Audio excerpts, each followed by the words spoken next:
Olá, muito boa noite. Começamos aqui o nosso ABC das Mães. Lembrando, hein, gente, toda quarta-feira ao vivo às 20 horas aqui.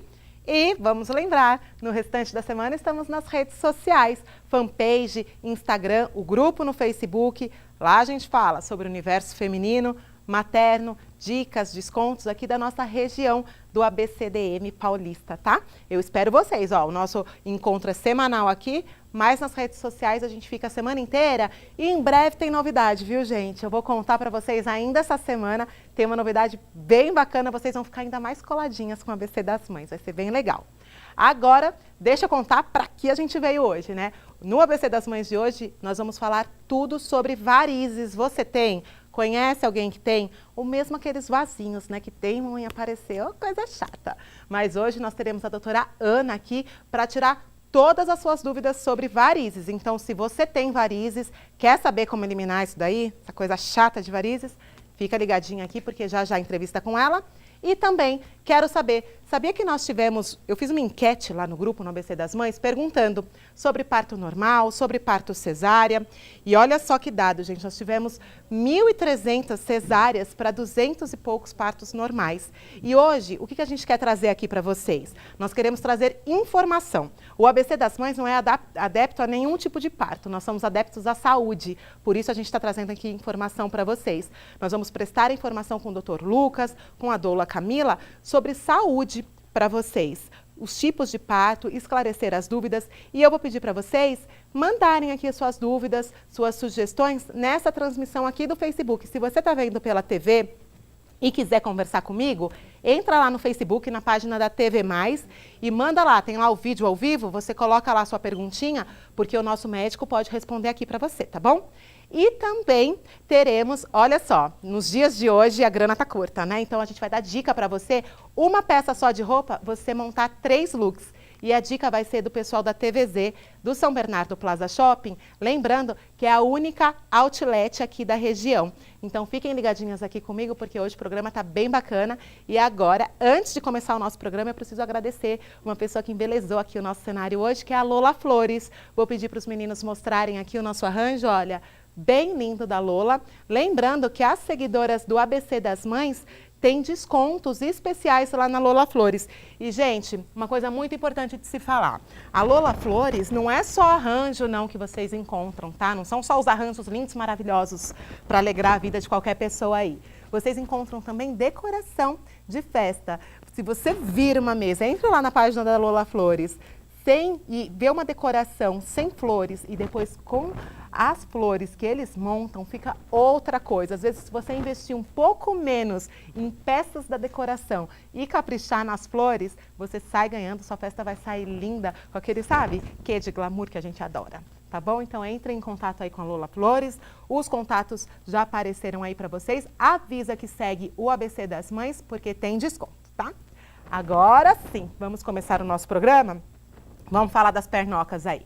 Chegou o outono e inverno aqui, passou o verão, agora a perninha vai ficar mais coberta. A gente pensou, poxa, momento de cuidar aí das varizes, dos vasinhos, né? E não só estético, tá, gente? As varizes, os vasinhos, né, acarretam em alguns problemas também. E se você tiver dúvidas sobre varizes, manda, porque eu vou ler aqui ao vivo, porque eu estou com ela aqui, a doutora Ana Paula Rodrigues. Tudo bem, doutora? Tudo bem, boa noite. Obrigada por ter vindo, viu? Eu que agradeço o convite de você, o convite do grupo, né, da ABC das Mães, que a gente também já segue no Facebook. Queria agradecer também a Adriana por estar ajudando a gente aí a estar O pessoal da trazendo. Coelho arrasa com a gente aqui. Exatamente. E muito importante, né, já outras ocasiões a gente já esteve em programas, inclusive ao vivo, falando sobre a questão das varizes, né? Muitas pessoas acham que varizes é uma questão somente estética, mas realmente... Isso que é importante de nós exatamente. falarmos. O vascular, o cirurgião vascular, é o médico, né, atualmente mais preparado para a avaliação da questão de varizes. E as varizes, você tem um caráter muito familiar. Então, a gente sempre pergunta na consulta, você já foi a um cirurgião vascular? É a primeira vez? Muitas vezes, alguns colegas recomendam, né, principalmente ginecologistas, durante a fase da gestação, porque existe uma piora dos sintomas ou o aparecimento de sintomas, e tem um caráter muito familiar. Minha mãe, minha avó, meu tio tiveram, E nos últimos anos a gente teve uma incidência, né, um aumento muito grande dos casos de trombose. Então, às vezes um artista, alguém tem uma trombose depois de uma cirurgia e isso afeta muito a população e 2, 3 dias o consultório começa. Tem que tomar cuidado. Por isso que nós vamos aqui informar vocês hoje. Tem dúvida? Manda aqui na transmissão ao vivo. Mas primeiro, para começarmos aqui, o que são as varizes? Então, varizes, né, na verdade, são veias que estão dilatadas, né? Muitas vezes tem pacientes que vão com veias um pouco dilatadas, pessoas que estejam com um pouquinho mais de sobrepeso ou que estejam praticando atividades físicas. Hoje, principalmente, a gente tem o pessoal que vai muito na malhação, no crossfit, e que essa veia fica um pouquinho mais dilatada. Mas para diferenciar uma veia que esteja dilatada de realmente uma variz é uma veia, a definição, uma veia dilatada e que perdeu a sua função, ou seja, ela não está fazendo mais o retorno venoso, está trazendo mais o sangue dos pés em direção à barriga, né, abdômen e coração. E pode dar alguns sintomas, porque essas válvulas não estão mais funcionando, como se fossem portinhas, não estão mais funcionando direito. E você começa a ter, além da parte estética, começa a ter dor. Dor, inchaço, queimação, coceira, alteração da cor da pele, pode ficar uma pele mais avermelhada, uma pele que a gente diz enferrujada, com os pontinhos mais escurecidos e que isso vai se agravando, principalmente pacientes, pessoas que trabalham, permanecem muito tempo sentadas. A gente sabe que pessoas hoje que ficam mais de 4 horas sentadas aumentem até 42% o risco do quê? Inchaço e trombose. Por isso que a gente às vezes até orienta o quê? Uso de uma meia elástica, nem que seja de baixa compressão, para prevenção tanto de inchaço como de varizes, ou nos pacientes que já têm um quadro de varizes mais importante, ou que já tiveram cirurgia, as flebites, que são as inflamações dessas veias, ou mesmo tromboses de uma compressão um pouco maior. Então é muito importante realmente essa questão de você avaliar. E nas mulheres isso é um pouco mais grave, porque a mulher, além do fator genético, às vezes você tem o fator que a gente diz ambiental.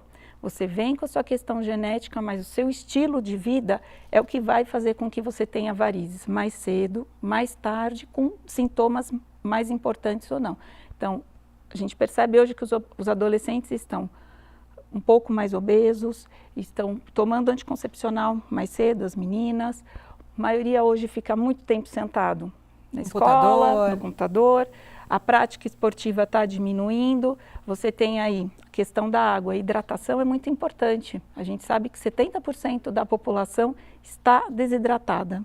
Então, nossa, olha que dado importante. Exatamente.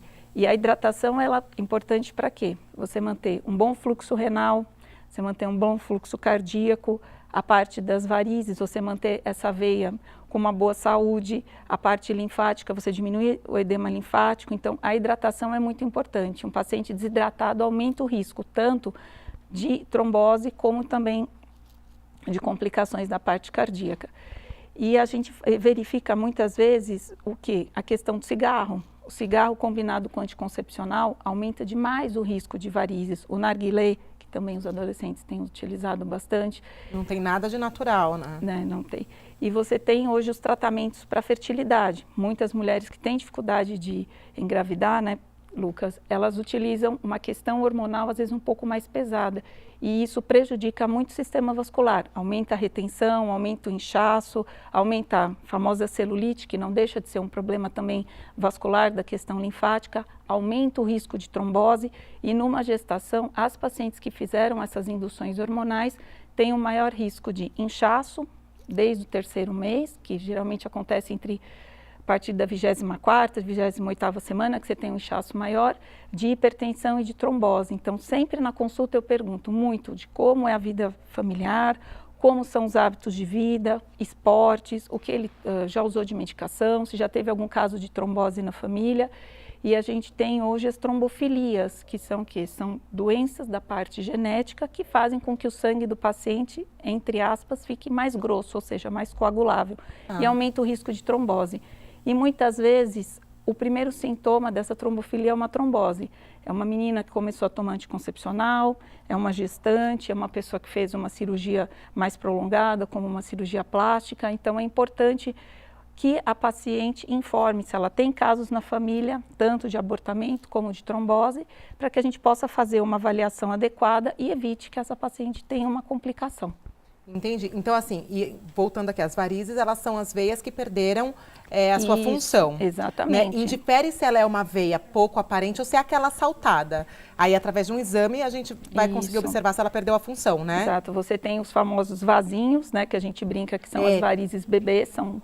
Os vasinhos, me explica a diferença dos vasinhos e das varizes. A gente tem que se preocupar também com os vasinhos? Os vasinhos é o que a gente chama de telangiectasia. Tá. Ele é bem superficial, né? Aquele vermelhinho, exato. Assim, né? Tá. Ele pode dar sintomas de coceira, ardência em alguns pacientes, peso na perna, mas ele realmente, só a presença do vasinho não é um risco maior para trombose. Tromboses são de veias mais profundas. Claro que muitas vezes o paciente que já tem uma tendência a ter a questão vascular pode começar com um quadro menor de vasinhos e dependendo do estilo de vida, de uma gestação, obesidade, etc., isso ir progredindo para varizes maiores. Entendi. Então são veias que perderam a função e que vão começar a dar sintomas uma hora ou outra. Os homens dificilmente têm muito sintoma, mesmo com varizes maiores, né? Isso é mais comum nas mulheres. Por isso que muitas vezes os homens procuram mais tardiamente o vascular. Muitas vezes é a esposa que marca e leva ele, né? Sempre assim, né, gente? Em todas as especialidades. Aí agora, só para a gente pontuar aqui para elas, quais são as causas das varizes? Porque tem deixa eu ver aqui, a Rayane dos Santos, beijo para você, Rayane. Como o anticoncepcional nos deixa mais propícias a ter trombose, se é só por conta dos hormônios. Muitas perguntando sobre o anticoncepcional, a Marissa também. A Renata falando, Renata Rodrigues Brusa, beijo para vocês também. Falando que depois da segunda gravidez, as varizes pioraram. Deixa eu ver aqui. Tem mais perguntas da Rayane. Ih, tem tanta pergunta, gente, para a doutora Ana Paula. A Renata também. Mandar tudo aqui. Qual é a melhor cirurgia? Mas primeiro aqui, vamos para os casos, o porquê que os riscos de varizes aumentam. Então, obesidade. Obesidade, falta de atividade física, permanência muito tempo sentado em pé, uso de medicações, principalmente os hormônios, cigarro, né, são as principais causas. Outras coisas que geralmente as pacientes perguntam, uso de salto, calça apertada, depilação, atividade física, ao contrário, a atividade física, mesmo atividade em que você tenha, por exemplo, musculação, bike, zumba, atividade física melhora o retorno venoso, principalmente porque você mexe aqui no coração. E quando você pega muito peso na perna, por exemplo, aqueles atletas que vai no leg press da academia, enche de peso lá, sei lá, 200 quilos, ou um crossfit, que é uma modalidade mais intensa, ela aumenta as varizes? É mais arriscado você ter, às vezes, uma questão ortopédica. Hoje existem algumas meias que a gente utiliza durante a atividade física, vocês já devem ter visto aí o pessoal correndo na rua, tem uns canelitos e também tem as meias, em que você tem uma compressão média, você melhora o retorno venoso e daí você evita o aparecimento de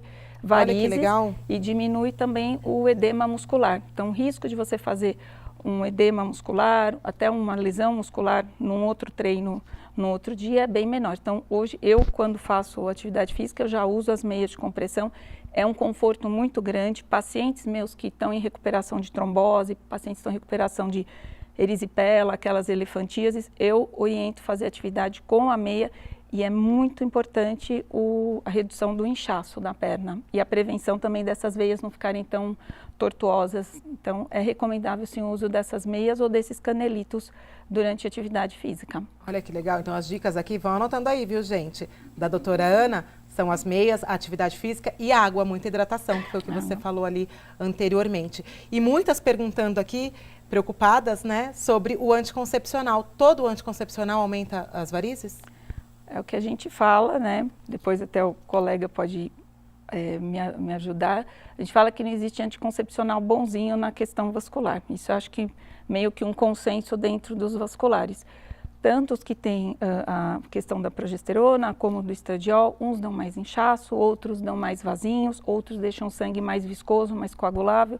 Então, é meio que um consenso dentro da vascular que o anticoncepcional, de uma forma em geral, piora os sintomas vasculares e propicia realmente o maior risco aí de trombose e inchaço. É lógico, existem outros fatores que junto com o anticoncepcional podem levar a uma por exemplo, cigarro, uma trombofilia que muitas vezes tem que ser investigada.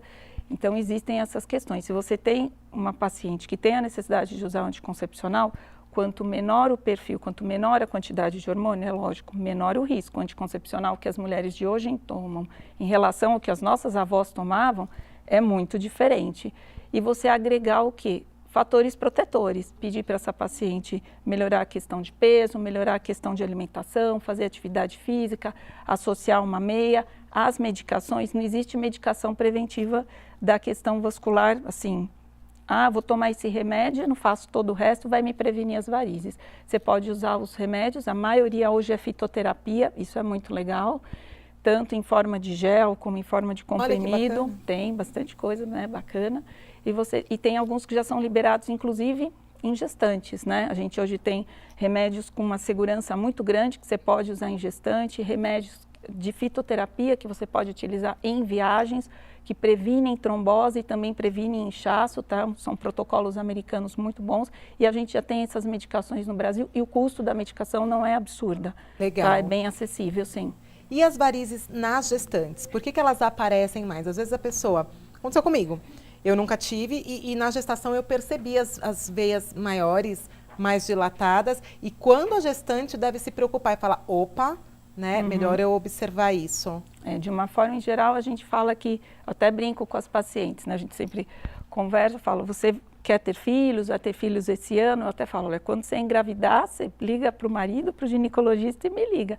Porque daí a gente já coloca uma meia. Porque primeira coisa que você tem que se preocupar é o quê? Durante a gestação, essa paciente tem um aumento da viscosidade, ou seja, o sangue fica mais coagulável, aumenta o risco de trombose, seja ela trombofílica ou não, ou seja, tem essas questões genéticas. Então, durante a gestação, é importante o uso de meia para qualquer gestante. Você pode utilizar uma 3/4 no primeiro início, que é aquela que vai até o joelho. Se você pode usar uma 7/8 e a meia de gestante. Eu vou acompanhando a gestante, vou vendo a parte do edema, a gente vai fazendo ultrassons seriados nessa paciente. Algumas necessitam já de uma meia um pouco mais, com uma compressão um pouco maior desde o início, porque já tem um passado vascular, então é importante saber o histórico dessa paciente e ir seguindo ela. Mas você pode começar... ficou grávida, já começar com uma meia, pelo menos uma meia de descanso para prevenção de trombose, a partir aí de 15 milímetros de mercúrio, que a gente diz, você já tem uma proteção antitrombótica e depois da 12ª à 16ª semana, se o ginecologista liberar essa paciente, não está tendo nenhum descolamento, não está tendo nenhuma hipertensão, nenhuma infecção, você auxilia na questão de exercícios, caminhadas, pilates, hidroginástica. Algumas pacientes que começam com edema muito cedo, com inchaço, você encaminha para drenagem linfática com um profissional habilitado e aí você vai dando um conforto. Conforme essa gestação vai caminhando, você vai mudando às vezes a compressão, a meia, vai intensificando a drenagem, os exercícios, para que ela não tenha menos inchaço, tenha menos dor, evite riscos como a trombose durante a gravidez. Algumas veias que aparecem na gestação podem sumir,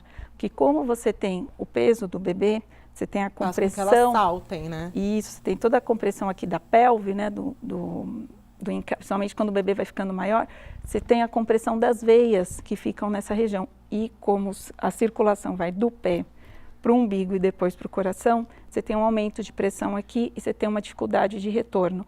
Quando você tem o bebê, geralmente nos primeiros 15 dias você tem um inchaço muito importante e depois isso melhora. Por volta do 6º mês você já tem mais ou menos o perfil de como vai ficar a perna dessa paciente. Então tem gente que tem o bebê, no mês seguinte já quer ir fazer esclero, eu falo, calma, vamos esperar uns 6 meses, reavaliar a sua perna, fazer um ultrassom, você já parou de amamentar, tranquilo para começar. Essa é a minha conduta. Existem várias condutas, isso é muito importante saber.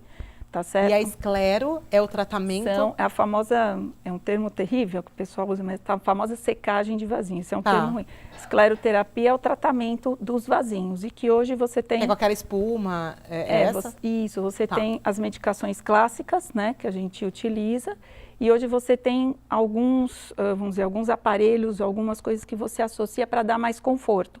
Você tem um jato, que é um aparelho que ele é mais ou menos de um tamanho de uma máquina de lavar, que a gente diz, e que você resfria a pele, você chega a menos 42 graus, você resfria a pele, então você tem menos hematoma, menos dor. Tem pacientes que chegam a ficar totalmente sem dor, então você dá um conforto melhor na hora da esclero.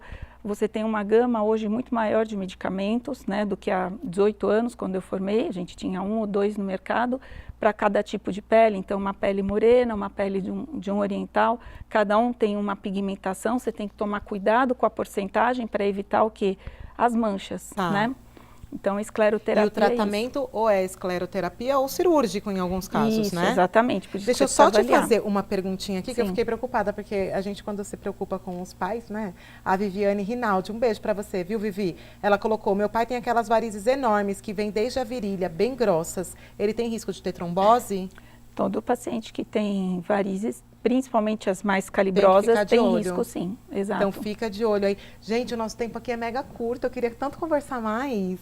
Aí eu vou ter que te convidar de novo, porque tem muito mais informações para a gente passar aqui para gestantes e para vocês. Eu vou deixar o convite aberto para a doutora Ana voltar. Agradeço. Eu nem consegui fazer Completar todas as perguntas que eu queria, mas tudo bem. Agora a gente já sabe que vocês têm que se hidratar, ficar de olho no peso. O anticoncepcional, sim, é um fator importante. Sim. E quando você engravidar, além do ginecologista, nutricionista, tem que procurar o vascular também, né? Foi a dica que ela deu aqui.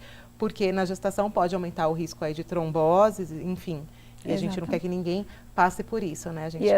E as pacientes que ficam pensando, vou para Miami fazer enxoval, pelo amor de Deus, pelo menos uma meia coloca, porque é bem importante. Pelo menos uma meia, 3/4 de compressão leve. Tem vários colegas ginecologistas que já têm essa prescrição, né, inicial. Coloca uma meia para ir para viajar de avião. Exato. Olha, gente, essa é uma pauta que merece mais uma vinda aqui para a gente esclarecer um pouquinho mais, me coloco à disposição. Obrigada, viu, doutora Ana, por ter vindo. Gente, agora eu vou precisar ir para um break bem rápido, mas eu espero vocês, porque agora a gente vai falar daqui a pouquinho sobre parto normal, parto cesárea e esclarecer todas as dúvidas aí de vocês. Eu já volto.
Voltamos aqui com o nosso ABC das Mães e agora eu quero a participação de vocês. Sabe por quê? Lá no nosso grupo no Facebook, o ABC das Mães, se você ainda não faz parte, faz sua solicitação lá para entrar, para ficar conversando com a gente a semana inteira. Rolou uma enquete onde eu perguntei quem aqui teve parto normal, quem teve cesárea. E olha que dado importante. Em todas as respostas que nós tivemos, foram 1.300 cesáreas, 272 partos normais e 117 mulheres que tiveram, um filho foi parto normal, o outro foi parto cesárea. E isso chamou bastante atenção da gente com relação ao número de cesáreas para parto normal. Foi bem grande, por isso que nós trouxemos aqui 2 pessoas para conversar com a gente, esclarecer as dúvidas sobre parto normal e cesárea. E no final, eu quero dar a minha experiência para vocês, mas eu vou esperar primeiro eles falarem. Depois eu quero falar algo que eu nunca consegui falar. Meu filho tem 2 anos e meio, meu último bebê, e eu quero falar com vocês hoje sobre algo que eu passei. Eu quero abrir aqui para vocês. E é uma coisa que eu nunca falei ainda. Eu falo pra caramba, né, gente? Isso ainda não falei. Mas eu vou falar daqui a pouquinho para vocês no final da nossa entrevista, porque agora eu estou com o Dr. Lucas Olivotti aqui. Boa noite, doutor. Obrigada por ter vindo. Obrigado. Muitas indicações de mamães do grupo para você estar aqui também hoje. E eu mando um beijão para todas. Esclarecer nossas dúvidas aí. E também a linda da Camila Miranda, doula, consultora em aleitamento materno. Isso. Obrigada também por ter vindo. Imagina, eu que agradeço a oportunidade. Olha, e aqui, gente, o ABC das Mães não quer indicar e ser a favor, a normal, a cesárea, é o que eu disse no começo do programa. Nós somos a favor à saúde e a gente está aqui para esclarecer para vocês as diferenças de parto normal, de parto cesárea, né? O parto humanizado. O parto humanizado é aquele que você escolhe que a mãe e o bebê estejam bem. Isso é ser humano, né? Humano é você ter livre-arbítrio. Então, é isso que eu quero trazer para vocês hoje. Conteúdo, informação e não defender e não levantar nenhum tipo de bandeira. Porque eu acho que uma mulher esclarecida, né, consegue tomar aí sua decisão sozinha. Cada um decide o que é melhor para você. Então, eu vou começar aqui com o Dr. Lucas. Primeiro, qual que é a principal diferença aí entre o parto normal, entre a cesárea, o que acarreta o parto normal e a cesárea, né? A cesárea, enfim, a cirurgia toda complexa e o parto normal e os tipos, né? Porque às vezes existem intervenções também no parto normal, né? Sim. Primeiro, eu sou a favor do normal. Eu acho que essa inclinação é importantíssimo para um obstetra, porque é a natureza acontecendo. Tá.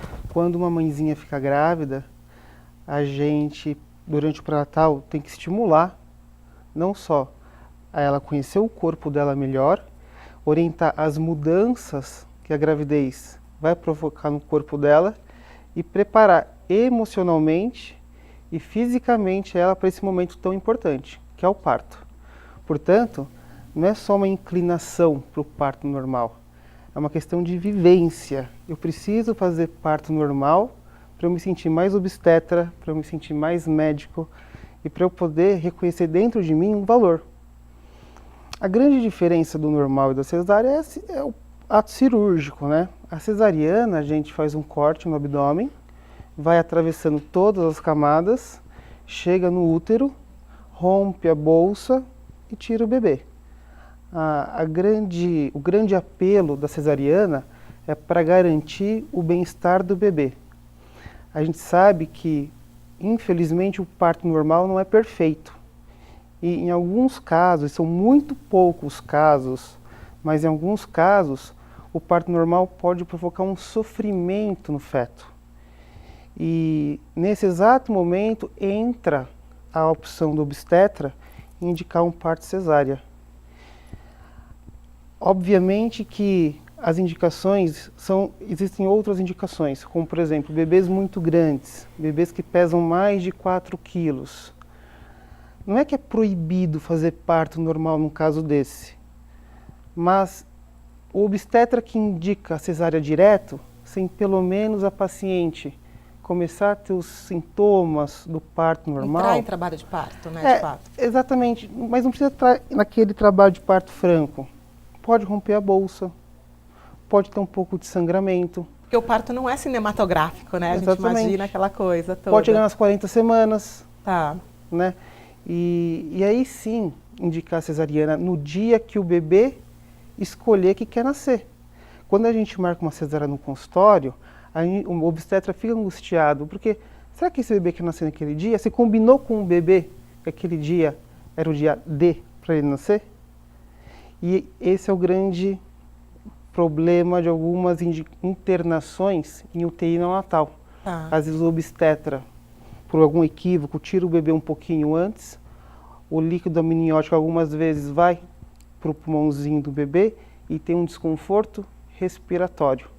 E aí o bebezinho fica alguns dias para recuperar esse pulmãozinho na UTI. Então, o parto pode não ser perfeito tanto na cesárea, né, se for tirado antes, quanto no parto normal também, que tem intercorrências aí. E Camila, você como doula, deve acompanhar muitas mamães aí tentando de ter o seu parto normal, o seu parto humanizado. Você já teve alguma situação que vocês estavam todos, né, geralmente a mulher que contrata um parto humanizado tem lá o obstetra, tem a doula, enfim, toda a equipe. E já aconteceu de ela estar lá e não aconteceu o parto normal e ter que ir para cesárea? E Já. de ter uma doula ajudando? Já. Só que no caso eu não conseguia entrar, né? Porque a maior dificuldade que a gente, enquanto doula, enfrenta hoje é poder assistir essa gestante no ambiente hospitalar. Porque as legislações, elas não são muito claras quanto à permanência da doula, quanto à autorização da doula no ambiente hospitalar. Então, às vezes, a gente não consegue cumprir o nosso papel de fato, que é apoiar essa gestante, principalmente nesse momento tão delicado que é a transição do parto natural, né, do parto normal para a cesárea de emergência. Mas já aconteceu sim. Então, e aí nesses casos é que é o importante a mulher ser esclarecida para não encanar, né, e de que eu tenho que ter aquele tipo de parto e não colocar em risco nem a vida dela, nem a da criança. Isso, né? Um dos papéis da doula é trabalhar geralmente essa expectativa versus a realidade, né? Porque eu costumo dizer que existe o parto desejado e o parto possível. Nem sempre o parto desejado vai ser o parto possível. Então, enquanto doula, eu preciso trabalhar o psicológico dessa mãe para que ela entenda que ela não é menos mãe caso o parto dela não saia como ela deseja. Olha, isso é muito importante de ser dito. Agora eu vou falar aqui com vocês. Mandem aqui suas dúvidas no nosso Facebook, através da TV+, da página da TV Mais ABC, tá bom? Eu tô com a Carol Chione. Beijo para você, Carol. Obrigada, viu? Ela gostaria de saber do Dr. Lucas quais são as reais indicações para cesárea. A principal indicação é sofrimento fetal. Tá? Outras, quando você tem a posição do bebê, a situação pélvica, ou seja, a apresentação, quando o bumbumzinho do bebê está próximo da vagina e a cabecinha do bebê está próxima do estômago da mãezinha.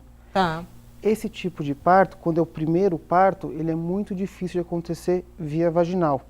E aí você leva um quadro de sofrimento, um quadro de anóxia no bebê, e isso pode ser grave para o bebezinho.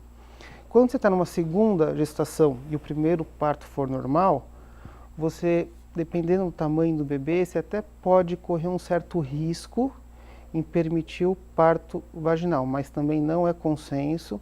O ideal também seria fazer uma cesariana numa paciente secundigesta com parto normal anterior e apresentação pélvica. Uma outra indicação são gêmeos.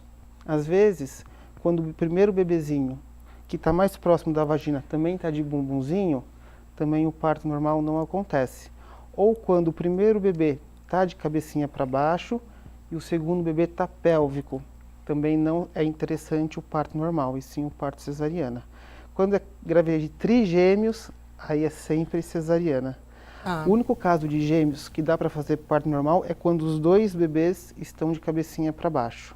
Você já acompanhou, Camila, algum parto normal de gêmeos ou conhece? Não, porque, como o doutor falou, o parto hospitalar de gêmeos, de trigêmeos, é muito difícil acontecer de forma natural. As equipes, geralmente, elas não bancam. Então, geralmente, parte direto para cesárea. Mas eu não cheguei a acompanhar nenhuma gestante com gravidez múltipla.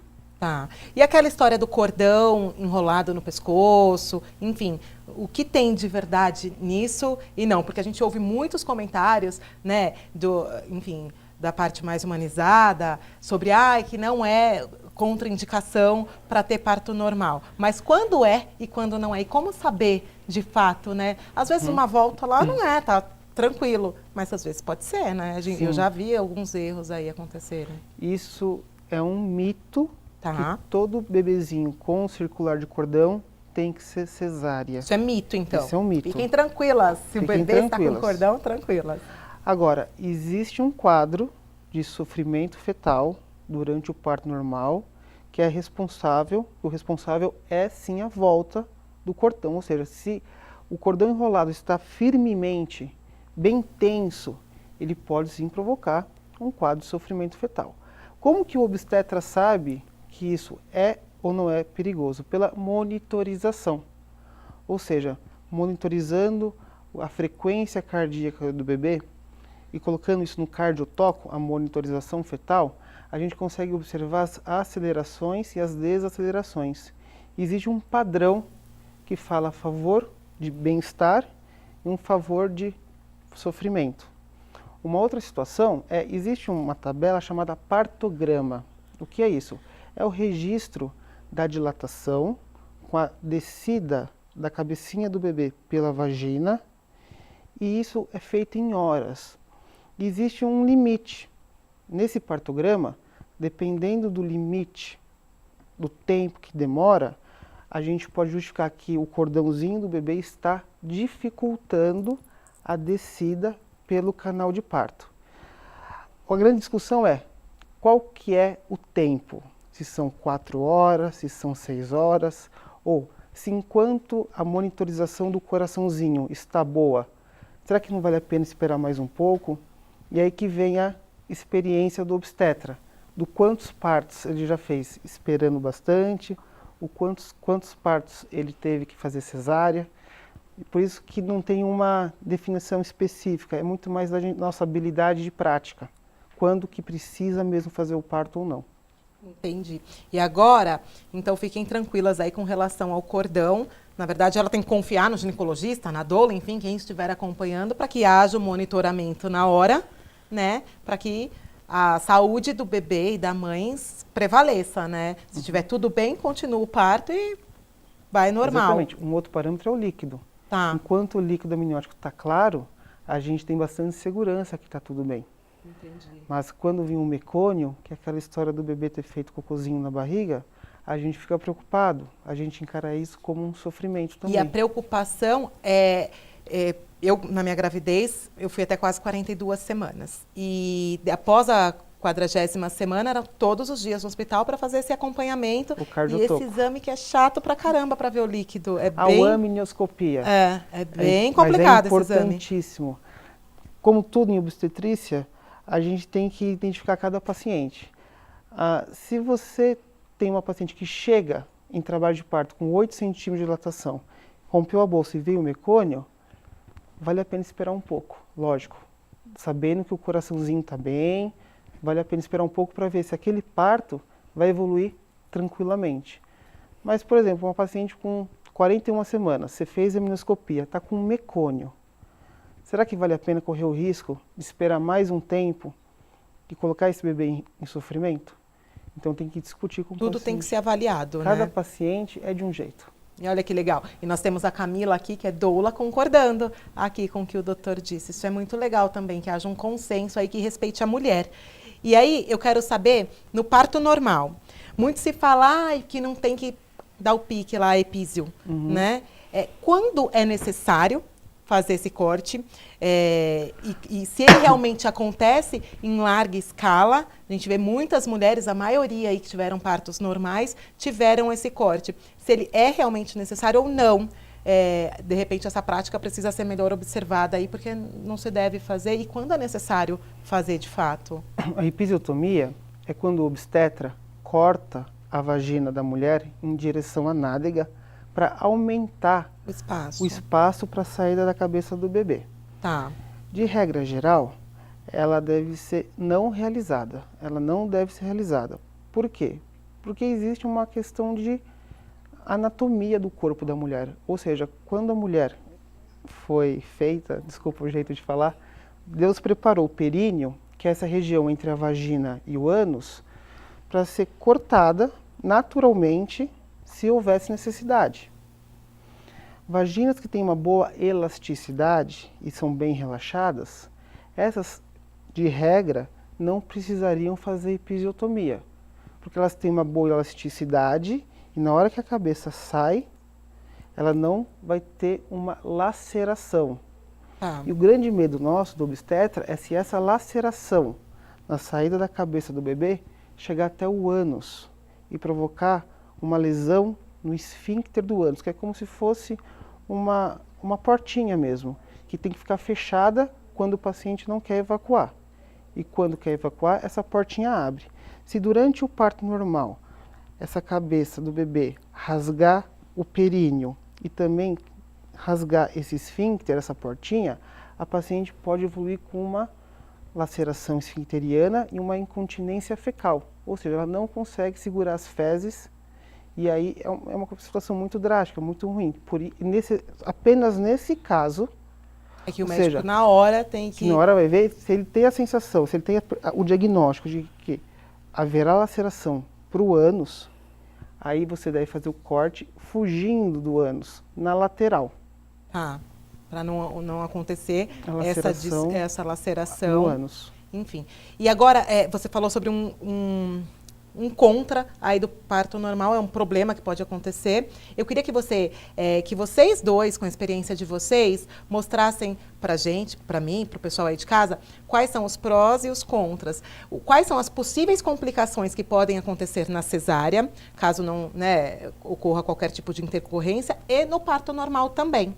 Então, primeiro, vamos começar com a cesárea. Mulher, eu quero fazer uma cesariana. Ok. Quais são as complicações que podem surgir através dessa escolha? Se for uma escolha, né? Para a mulher, infecção. Tá. Porque a gente vai estar violando a pele, cortando a pele. E é uma cirurgia de grande porte, né? É uma porta de entrada de médio porte, mas potencialmente contaminada. Tá. Por isso que a gente administra antibiótico durante a cirurgia, para fazer uma prevenção de infecção no corte. Tá. Além disso, o risco de hemorragia. Toda cirurgia, não só o parto cesárea, tem risco de hemorragia. E em relação a outras situações, menos frequentes, seria trombose, né? Toda cirurgia tem um risco específico de trombose, mas isso é muito pouco provável. E principalmente são essas. Em relação ao recém-nascido, a principal complicação é justamente você indicar um parto cesárea na hora errada. Ou seja, um parto que você acredita que é um parto de termo, mas é um pouco prematuro. Então você, através dos exames, não consegue fazer um bom diagnóstico. Uma outra situação é o líquido amniótico entrar no pulmãozinho do bebê, o chamado pulmão úmido. Também é uma complicação para o recém-nascido. Principalmente são essas. E no parto normal, é a laceração, como você disse? Também tem as complicações para as mães e para os fetos, para os recém-nascidos. Para a mãe seria a laceração anal. Tá. Né? Eu acho que essa é uma das mais... Queda de bexiga, acontece? É comum? Não na hora do parto, mas após 40, quando essa paciente chegar aos 40, 50, 60 anos, ela vai ter o reflexo dessa distopia genital, ou seja, da bexiga não ficar mais no lugar que ela devia ficar. Tá. Também tem um risco de sangramento, como qualquer outra situação de risco. E tem também, em relação à mãe, a laceração anal, que também pode ser uma laceração para a lateral da vulva. Tá? Que pode... Isso, gente, são problemas que podem, não significam que vão acontecer, mas o legal daqui é nós informarmos vocês sobre o que pode se acontecer pós uma cesárea e pós um parto normal. Agora eu queria que a produção colocasse uma foto, porque eu queria conversar com vocês da foto da princesa. Cadê? É o terceiro filho da mulher e ela saiu do hospital 4 horas depois de um parto normal, o terceiro parto normal. Linda, bela, de salto, não sei se tem a foto aí para mostrar. Tem a foto, gente, para mostrar? Não? Mas enfim, a princesa Kate. E por que em países, né, de primeiro mundo, na Europa, Estados Unidos, onde o índice de cesárea é bem menor do que no Brasil, acontece muito mais facilmente, né, o parto normal do que o parto cesárea? E nós vemos aí uma princesa, poucas horas depois, saindo lá do parto normal. É cultural essa história de, no Brasil, não sei se é cultural, não sei se é o sistema, enfim, termos muito mais partos cesáreas, lá na enquete do grupo, 1.300 cesáreas para 240 partos normais. E por quê? Muita mulher te procura com medo Porque acontece, é uma escolha da mulher. E eu não estou aqui para julgar e para falar se ela está certa ou errada. Doutor, quero marcar a minha cirurgia. Eu quero que ele nasça do signo XPTO, então eu quero no dia tal, ou não aguento mais, porque chega no momento que a gente quer. A mulher é valente até certo ponto, depois não aguenta mais esperar e fala, poxa, vamos marcar. Né? E qual a sua orientação nesse sentido? Em relação à princesa, depois de 3 partos normais, é bem mais tranquilo fazer. Acho que sozinha ela conseguiria. Tá. Em casa, depois de ter realizado 2 partos normais anteriores. Ou seja, se transforma como as mulheres antigamente, né? Se transforma num momento habitual. Tá. Como a gente respira, como a gente se alimenta. Só que quando você vai respirar pela primeira vez, deve doer bastante. Você até chora. Tá. Então, tudo que a gente faz pela primeira vez tem uma certa dificuldade. Do primeiro parto da Kate, ela ficou bastante tempo no hospital. Entendi. No segundo parto da Kate, ela teve que ter ficado um pouco menos. No terceiro, aí... De boa já, né? Eu queria ser obstetra dela no terceiro. Tá, a melhor parte bem tranquilo. Difícil é o primeiro parto, sem dúvida. Só para dar um exemplo, hoje eu fiz um parto normal no período do almoço. Essa minha paciente rompeu o bolso na terça-feira, 3 horas da manhã. Uma menina de 16 anos, porque queria parto normal, e eu investi junto com ela. Acompanhei, administrei antibióticos, ajudei um pouco na indução do parto, porque ela não tinha nenhum sinal de trabalho de parto. E quando foi na hora do almoço, umas 2 horas mais ou menos, aconteceu. O que eu quero exemplificar? Que uma paciente no primeiro filho ficou até mais de 48 horas internada antes do bebê ter nascido. Então, tem que tomar... cada caso é um caso. Com certeza, no terceiro filho dessa pacientinha que eu fiz hoje o parto, vai ser muito mais fácil. Ela vai chegar nascendo. Ela vai chegar com 8 centímetros de dilatação e se eu não sair correndo do consultório, não vai dar tempo de eu chegar para cuidar do bebê. E por que você acha que no Brasil tem tanta cesárea, né, e tão pouco parto normal? É medo? É desinformação? Enfim. Vou deixar para ela. Vai, Camila. É importante a gente lembrar que o parto, ele é, antes de tudo, um evento social. Ele sempre foi um evento social. Sim. Antigamente, os partos eles eram realizados por mulheres. O homem não fazia parte de todo o processo, né? E com a hospitalização do parto, você acaba trazendo a instrumentalização, você torna o parto, que é o parto, a maioria hoje em dia, um processo muito tecnocrata. As estatísticas dizem que por volta de 70% das mulheres no início da gestação querem o parto normal. E aí, durante o pré-natal, elas são induzidas à cesárea. Por que elas são induzidas à cesárea? Cultura, a forma como os médicos hoje eles estão sendo formados, porque os obstetras eles não têm mais a formação focada no parto normal. Acontece o investimento da formação na cirurgia. Então, às vezes, o próprio obstetra ele não se sente seguro para assistir um parto normal, né? É bom lembrar que o parto ele é assistido. O parto normal, o parto natural, ele é realizado pela mulher. A fisiologia da mulher que realiza o parto. O obstetra ele está lá para amparar caso haja necessidade de uma intercorrência. Então, essas mulheres, essas 1.300 mulheres que tiveram a cesariana, eu te garanto que 70% delas no começo queriam um parto normal. Porque a recuperação é uma recuperação melhor. A curto prazo, a mulher ela se recupera de uma forma muito melhor.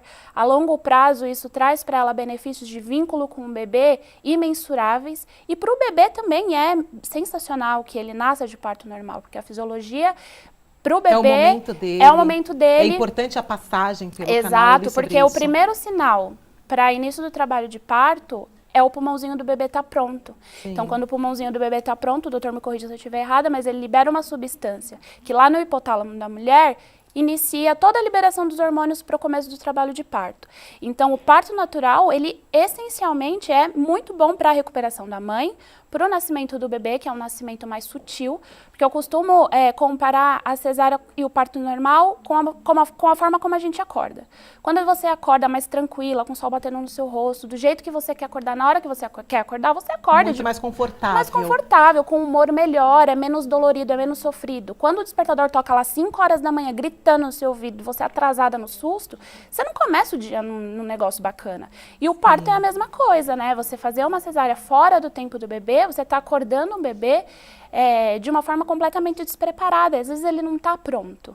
Então, essas taxas de cesárea, elas vêm de uma questão cultural, né, vem de uma questão da formação do profissional e vem de uma questão também de remuneração, porque o profissional ele acaba não sendo bem remunerado para acompanhar um parto normal. Né? A gestante ela está lá no hospital ocupando uma sala, no parto normal ela usa menos equipamento, então o hospital ele recebe menos por isso.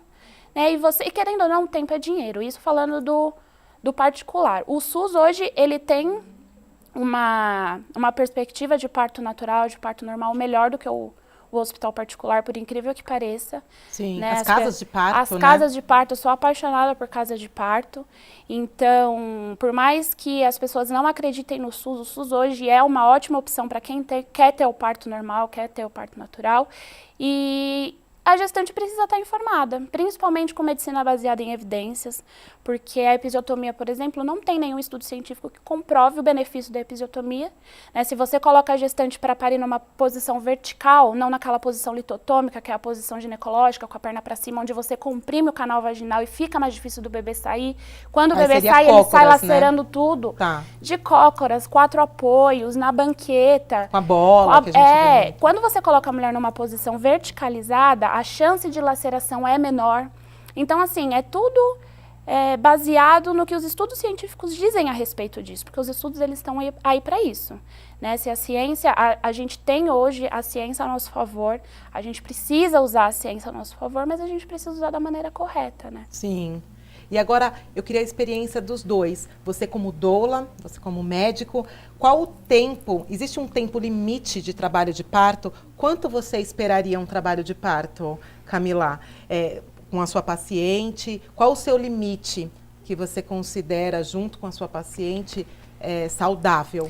No ambiente hospitalar é o tempo que a equipe do hospital aguarda. Tá.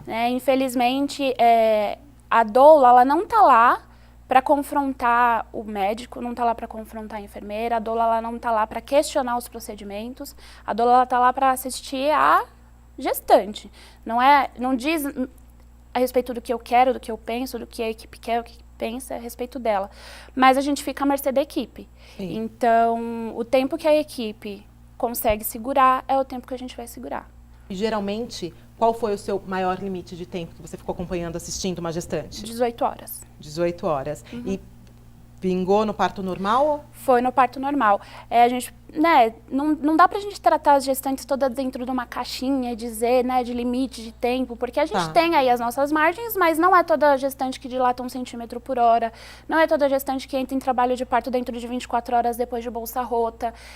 Existem as particularidades. O papel da doula é realmente individualizar o trabalho de parto, tirar dessa caixinha de que toda mulher dilata 1 centímetro por hora. Né? Não existe. Não existe, né? Cada corpo é um corpo. Então, eu venho aí justamente para individualizar esse trabalho e tentar ajudá-la a chegar nos finalmente, que é o parto natural. Então, o máximo que eu acompanhei foi 18 horas, mas dentro do ambiente hospitalar, eu fico à mercê da equipe. É óbvio que a gente vai conversando, eu não vou questionar a equipe na frente da gestante, porque às vezes gera um desconforto, gera uma ansiedade, mas à parte, eu saio do PPP, né, que é a sala do pré-parto, parto pós-parto, converso com a equipe, converso com a obstetra, converso com a enfermeira, e a gente tenta entrar em um consenso, né? Mas o máximo que eu acompanhei foi 18 horas. Olha, é uma pergunta da Roberta da Costa. Um beijo, viu, Roberta? E você, doutor Lucas, qual o tempo que você considera, ou é de acordo com o acompanhamento do bebê? De acordo com o bebê. Pode durar até quantas horas você já viu um parto durar? Olha, o trabalho de parto geralmente demora 12 a 24 horas. Isso que acontece geralmente.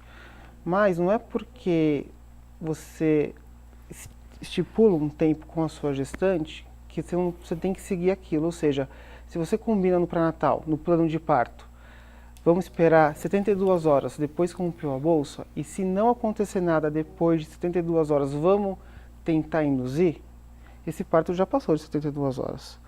Se você combina com a sua paciente, rompeu a bolsa, não entrou em trabalho de parto, vamos esperar 24 horas. Se depois de 24 horas você não aconteceu nada, vamos induzir, então o parto já passa de 24 horas. Ou seja, é aquilo que eu falei, cada caso é um caso. Não existe um tempo máximo nem um tempo mínimo, existe um tempo de bom senso e de segurança. Ou seja, enquanto você tem a vitalidade fetal preservada, risco infeccioso aceitável e mãe querendo parto normal, a gente continua tentando o parto normal. Se existe qualquer indício de sofrimento fetal ou risco infeccioso, ou a paciente, ela já está satisfeita com tudo aquilo que ela já passou. Ela já fez a parte dela para ela mesma. Ela já está satisfeita com o tempo. E ela opta por fazer um parto cesárea, pronto, tá? É aquilo que é. Na verdade, é o respeito à mulher, né? A necessidade dela e, claro, com os cuidados todos que devem ser tomados aí também, né? Não colocar em risco a criança acima da sua vontade, né? Sim. Porque às vezes isso acontece, né? Da mãe, ela busca informação e aí entra naquela coisa da informação e fica focada só naquilo. Ou também quando acontece da mãe que não tem informação, de repente o profissional não esclarece tanto aqui quanto o Dr. Lucas, ou não tem a Camila também para ajudar a esclarecer, e termina fazendo sem necessidade uma cirurgia, enfim, por pura falta de informação, porque eu acho que isso é o que mais pega, é a falta de informação, porque eu acho que quando elas estão esclarecidas, o parto acontece de uma forma bem feita.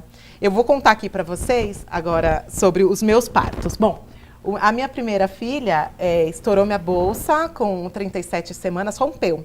Não foi aquela coisa cinematográfica de fazer, né? Eu nem percebi. Eu fui num ultrassom de rotina e eu estava praticamente sem líquido e ela estava na posição sentada, né? Ela não tinha, enfim, eu não tinha, eu não, naquela época eu ainda não tinha tanta informação, não tinha eu quero parto normal, se for cesárea, cesárea, enfim, foi cesariana. No meu segundo filho, aí que vem que eu vou contar para vocês.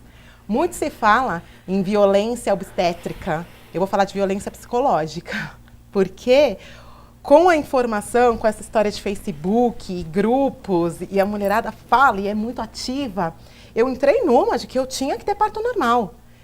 E eu fui muito preparada para ter parto normal, enfim. Aí vem aquela história que a Camila pontuou muito bem, que as casas de parto estão super preparadas para atender aí o parto normal.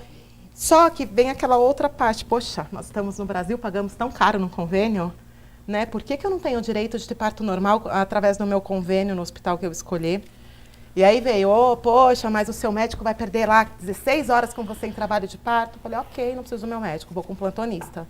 Então, várias coisas eu abri mão em busca do meu parto normal. Aí fui lá, fiz pilates, fiz acupuntura, falei, estou preparada para o parto normal. E foi indo. Quem conhece o Parque Chico Mendes, lá em São Caetano, eu andava de cócoras lá naquele Chico Mendes, minha filha, a partir da 39ª semana, quase todos os dias. Então, eu me preparei muito psicologicamente, e aí vem o segundo ponto. As casas de parto, que são legais, mas, poxa, você tem um convênio. Se você quiser ter um parto humanizado, um parto assistido, é caro demais. Você ter é maravilhoso, como eu queria, né? Ter grana na época para ter aquele parto assistido, parto humanizado, uma doula me assistindo, mas enfim, não tinha. Aí eu falei, bom, vou com um plantonista, vou puxar para enfim, acupuntura, vou fazer o pilates, e foi indo.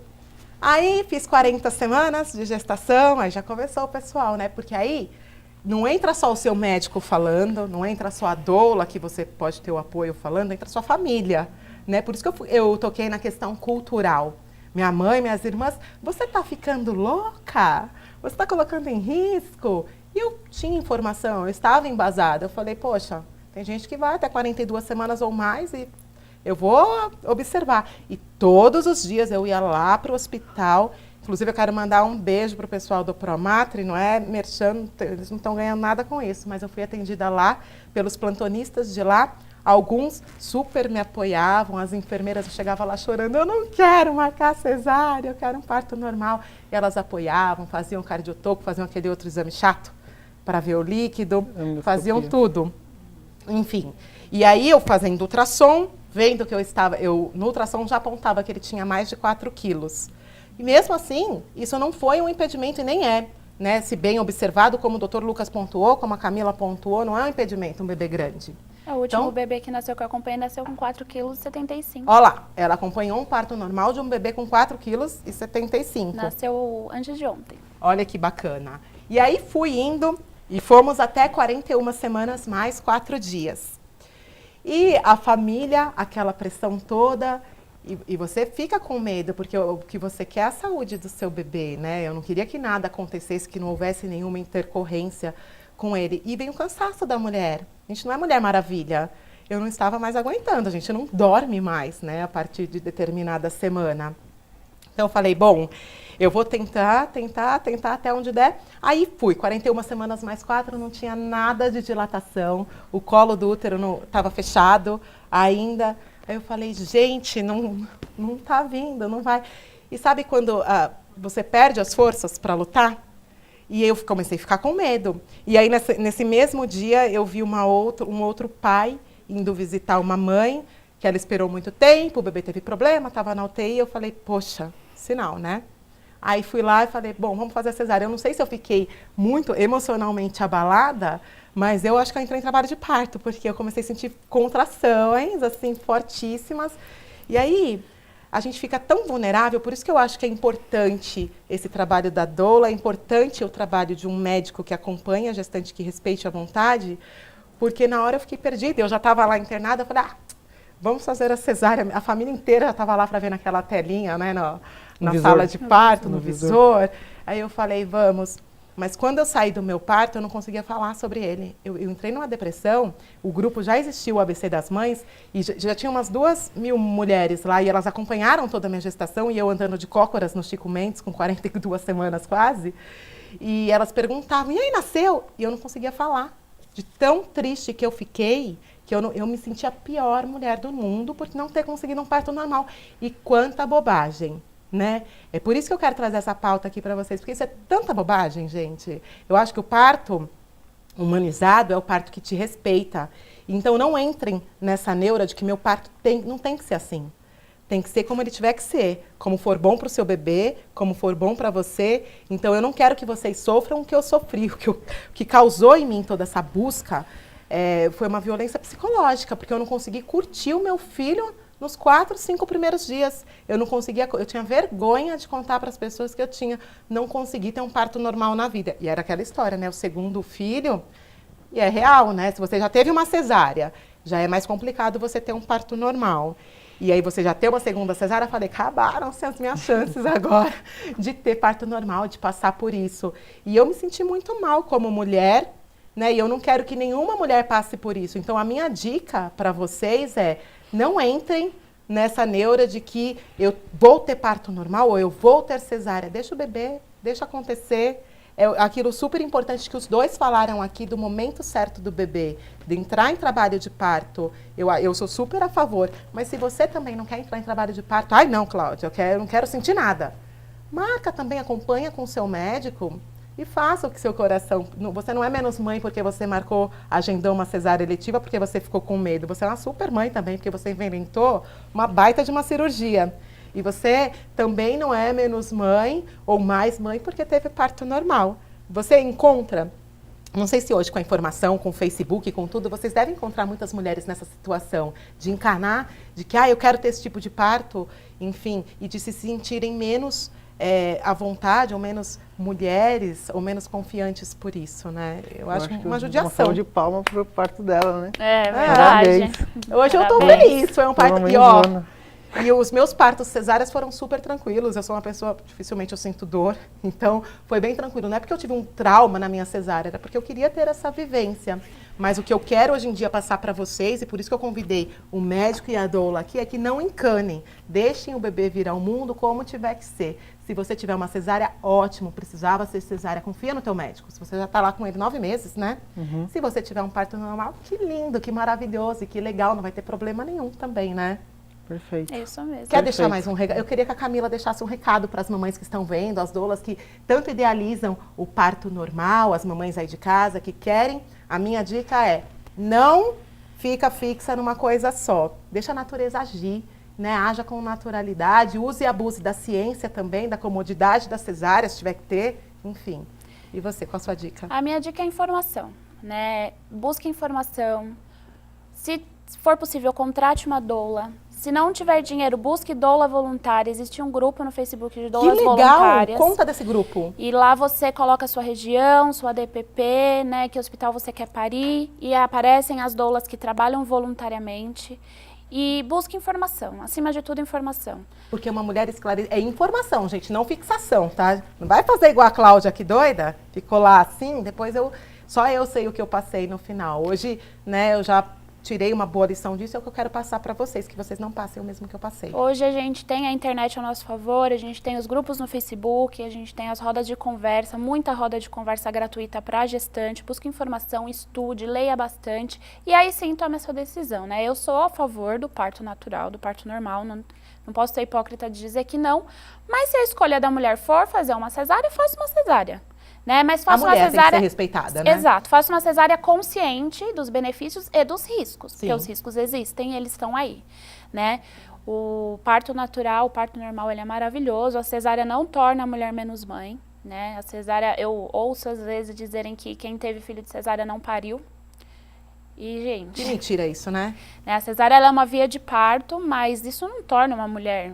Não é isso que vai determinar se a mulher ela é mãe ou não, mas busque informação. Busque um profissional, um obstetra em que você confie, que esteja alinhado com o que você busca, porque se o obstetra não estiver alinhado com você, não tem vai que fluir. Então, assim, busque uma equipe multidisciplinar que esteja alinhado com as suas preferências. Tá bom. Aí o Dr. Lucas, eu queria que ele fizesse a consideração final dele. Eu acredito nisso que ela falou, eu acho que esse vínculo, essa relação médico-paciente é fundamental para que você tenha um parto seguro. Você confiar no obstetra e ver verdade no que ele fala. Sentir que ele é transparente, sentir que ele é apaixonado por parto normal. Sentir que ele procura ser seguro. E que se não deu certo o parto normal, é para salvar a vida do filho dela. O importante é a saúde da criança e da mãe. Porque adianta, né? Enfim, você quer sair daí 2, 3 dias do hospital com seus filhos no colo, né? Com seu filho no colo. Isso que é o importante, né? O mais importante é a saúde. Sim. Né? E os médicos estão aqui para preservar aí a nossa saúde. Gente, eu queria ficar conversando mais. Obrigada, Dr. Lucas, por ter vindo. Beijo. Beijo para todas aí que mandaram beijo para ele. Eu nem consegui, porque a gente falou tanto aqui. Beijo para Camila. Obrigada, viu, Camila? Obrigada a você. Por ter vindo também. Agora eu vou para um break rápido, porque na volta vem... na volta, já tô até desconcertada. Vem dicas de modas aqui para vocês, tá bom? Eu já volto.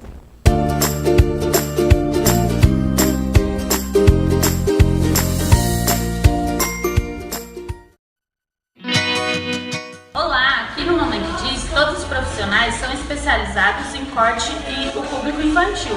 Temos brinquedoteca, DVD e certificado de primeiro corte, com mechinha e foto da criança. Vem pra cá! Conheça o Mamãe que Disse, o salão de beleza mais divertido da cidade. Lá, mamães e crianças cuidam da beleza juntos. No Mamãe que Disse, vocês encontram brinquedoteca, TVs, DVDs, games e o tão fofo certificado de primeiro corte. Lá, mamães e crianças podem cuidar da beleza juntos. E também é possível realizar festas cheios de glamour e diversão, com penteado, unha e maquiagem para todas as convidadas. E para as mamães que desejarem fazer químicas e colorações, existe um cantinho também pensado só para elas. Mamãe que Disse, Rua Julieta Soares, número 16, em São Caetano do Sul.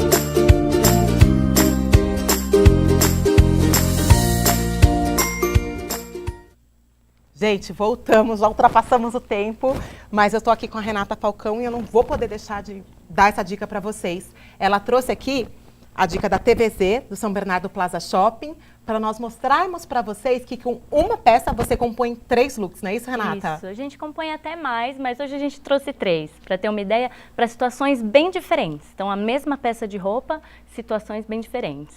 Olha lá que bacana. Antes dela chamar modelo aqui para entrar, eu vou pedir para passar fotos, postar as fotos aí. Olha lá, eu com essa mesma blusa, diversas situações. Olha, com a calça, a Renata comenta melhor aí do que eu. Isso, na verdade são duas peças. Aqui a Cláudia usou o primeiro look foi só a parte de cima com uma calça preta. Isso, com o escarpão. Então ficou bem, né? Ficou uma coisa social, ficou um pouquinho... A gente traz a feminilidade, as peças da TVZ têm bastante feminilidade, então na transparência, nos babados, nos florais. A gente tem, no próximo look, que ela usou as duas peças juntas. Então, legal aí, essa calça, ela traz aquele conceito do athleisure, né, que a gente fala. O estilo atlético com lazer. Então, o cos de elástico, né, uma peça fluida, né, gostosa, confortável. E as duas peças juntas ficou com cara de macacão, né? Então, Sim. Ficou uma peça bem diferente. E aqui a gente deixou o look mais casual. Então, com a jaquetinha de... Pode ser usado ou com escarpão ou com tênis. A gente traz mais informalidade para um ambiente mais informal mesmo, né? Um passeio no shopping, um almoço com a família. Então, a mesma peça consegue circular por vários ambientes. Olha que legal. E agora, ó, outra versão aí com a Carol linda. Isso, a gente pode inserir cores também, né? Então, é uma peça estampada. Nesse caso, a calça está sendo usada com uma blusa que a gente pega uma das cores que tem ali na estampa e repete isso. Então, olha uma que forma... legal. Agora, tá ao vivo aqui. A Larissa, nossa modelo linda, que atende vocês muito bem lá no São Bernardo Plaza Shopping. Isso. Olha que legal. Aí aqui, comenta aí um pouquinho desse look. Esse look da Larissa, o legal é que assim, a nossa peça principal aqui é o vestido, que aqui está sendo usado como um kimono, então como uma terceira peça. É um vestido? Olha é um que vestido, legal. Então ele tem um abotoamento inteiro frontal. E aqui o que é interessante, né? Ela está trazendo um look informal, né? Traz elementos de conforto, então o jeans, o tênis, a camiseta. A TVZ tem muito disso, né? De trazer peças que conseguem...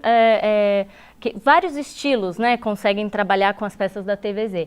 Então, se você quer passar conforto, né, você é uma pessoa às vezes fala, eu sou mais básica.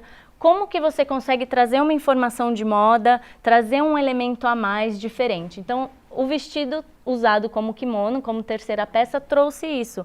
Então, você sai dessa informação informal da malha e do jeans e traz uma peça num tecido plano, né? Com uma estampa super invernal, que tem as flores e também traz o verde militar, que também é super tendência. Então, a gente falou tanto aqui, né, nos partos sobre o conforto.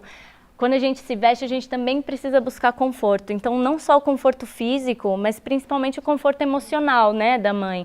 Então, o que é legal a gente usar peças que transmitam a nossa personalidade, então trazem uma coisa bem feminina, né, que as peças da TVZ trazem muito isso, e tá confortável, então não tá preocupada de estar aparecendo coisa a mais, né? Então, para um dia a dia, para um passeio, né? É um look perfeito, assim. Lindo, lindo. Gente, programa ao vivo tem dessas. A gente estourou o tempo. O que eu vou fazer? Primeiro, eu acho que eu vou ter que convidar a Renata novamente para cá, mas você ver a combinação do look completa, né? Os 3 looks com uma peça só, eu vou continuar ao vivo com vocês no Facebook. Então, vou abrir para vocês lá na página ABC das Mães por Cláudia Loia. Entra lá, porque eu vou continuar com a Renata aqui no cenário mesmo.